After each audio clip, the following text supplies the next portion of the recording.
What's up guys and welcome to the weekly Q&A. We do have a small giveaway at the end of this video, so stick around for that, but our first question this week comes from Dason Flores, who asks why the Force seems to change from trilogy to trilogy.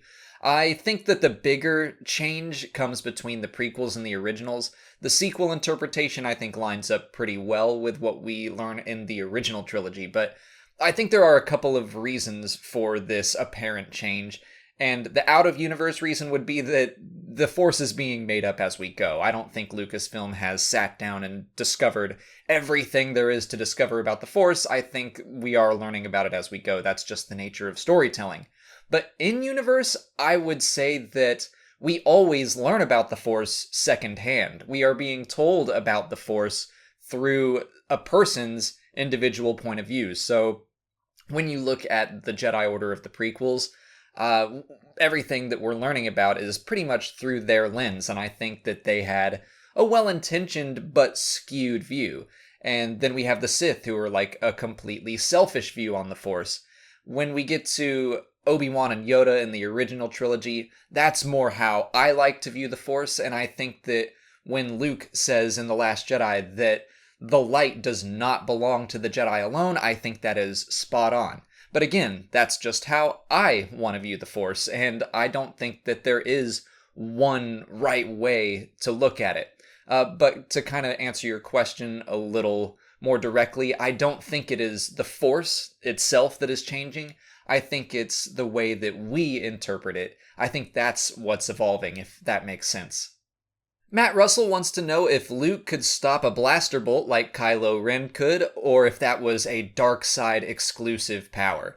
Yeah, I think Luke easily could have stopped a blaster bolt. I don't think that that is a power that draws upon the dark side in the same way that force choking or force lightning obviously do. They're aggressive force powers, but stopping a blaster bolt is completely defensive, and as Yoda said in The Empire Strikes Back, a Jedi uses the Force for knowledge and defense, never for attack.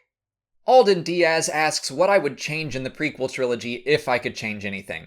The one thing that comes to mind is I would have kept Maul alive through the entire trilogy, so we kind of got to know him as a villain a little more. I remember being 12 and in the theater and being surprised that they killed him off, because I kind of expected him to be present through all three movies like Vader was in the original trilogy. But more importantly to me now, I think that not killing him would have saved a lot of trouble and some convoluted answers about his survival in the Clone Wars series. Michael Sweat wants to know why the new Star Wars canon books have been mostly standalone stories, while in Legends we had a lot of ongoing series, like the X-Wing books or the New Jedi Order. And I do agree with you that Legends had a lot of book series, and it's something that I miss. And right now, there have been some really great Star Wars canon books, but yeah, they are very supplemental, and they're not always their own thing. And I want those books to kind of get back to telling exclusively book stories. And I think the reason we're not seeing that is because in the 90s, the books were the backbone of Star Wars content. That's where the ongoing story was being told. But now we're getting new movies every year, so the films are the backbone, and then we have the TV series, and then I would say books are third.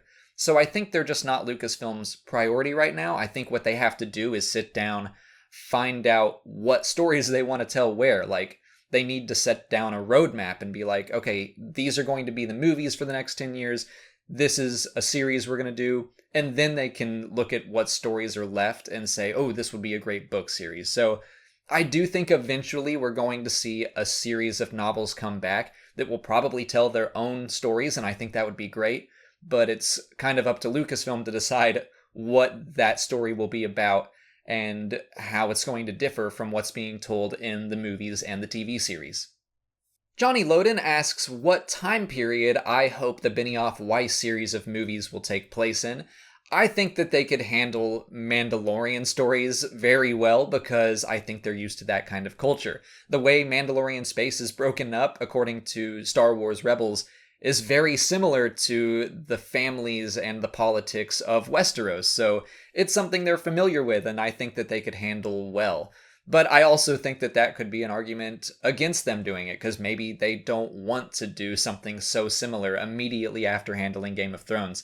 But that's just obviously an era that I would like to see explored. I'd love to see the Mandalorian Wars. I think that would make a worthy series of films. I also think it's very marketable because everyone knows what Boba Fett looks like. And even if it's not Boba Fett on screen, you'd look at it and be like, oh, I recognize that armor. That's very clearly Star Wars. So I could see that as a possibility, and it's something that I would be excited to see as well. That's it for patron questions. If you're a patron and you didn't see your question answered here, just head over to Patreon where I left you a written response. If you're not a patron, you can learn more by following the link in the description. Just $1 a month will get you access to extra Star Wars Explained content, like audio commentaries for the films, and we just released our commentary for The Empire Strikes Back, so go check that out if you're interested. And we also have done commentaries so far for Rogue One, the prequel trilogy, and A New Hope, and Return of the Jedi should be coming pretty soon. On to YouTube questions. Star Commander asks, what happened to Dogma in the Clone Wars? Just to refresh everyone's memories, that's the clone that shot Pong Krell after he betrayed the 501st. And this got a lot of upvotes, so I wanted to address it, but unfortunately the answer is we have no idea.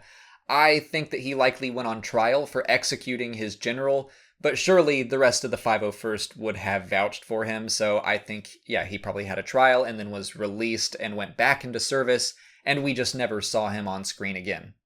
The Burger Hut 7 wants to know if you could still see Alderaan across the galaxy after it was destroyed, given how the laws of physics and light work. Yes, you could. In fact, in one of the Star Wars comics somewhat recently, there is a scene where that happens. Leia and Luke are stranded on a planet, they look up into the night sky, and Leia points out Alderaan, or at least where it used to be. It's actually a really great and moving scene. Resistance Chris asks when we're going to see more content coming out surrounding the prequel and sequel trilogies. I totally agree with you that most of the stories coming out right now are in that galactic Civil War era, and I hope that we branch out of that a little more. We are already exploring the time after The Last Jedi in the Poe Dameron comic, which is great. We know Star Wars Resistance is coming, so I think we are seeing a bigger push for the sequel trilogy era. I don't know why we aren't exploring the prequels more.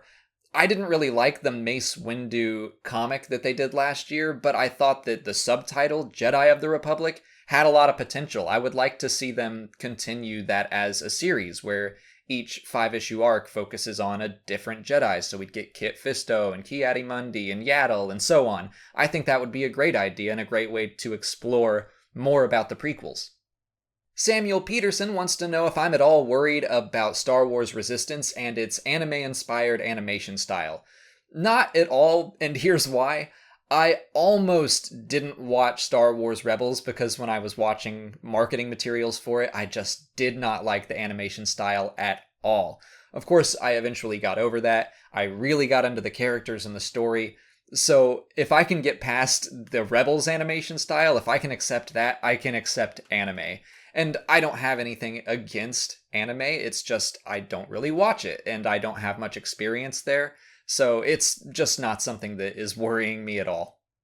Joel Baumgarten asks if I think we'll ever see the Battle of Endor as told from Hera's point of view. I do think eventually, yes. A recent Forces of Destiny episode did explore a little bit of what she did after the main battle with a couple of Ewoks, and that was fun. But yeah, I think given enough time, we will eventually get her full side of the story, whether it's told in chunks or maybe at one point we'll get a comic or something. I do think that we'll be able to at least piece it together eventually.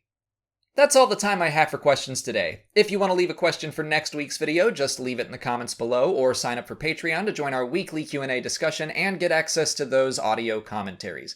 Now onto the giveaway. It's just something small, but I have an extra copy of the Rebel Files, and this is a fun little book. It's kind of in the same vein as the old Jedi Path book and the Book of Sith, where it's like a journal almost with handwritten notes in it. It's got a lot of fun little Easter eggs about the Rebel Alliance. So if you want to enter that, there is a link in the description. There are multiple ways to enter, and you can do as many of them or as few of them as you want, and I will announce the winner in next week's Q&A video.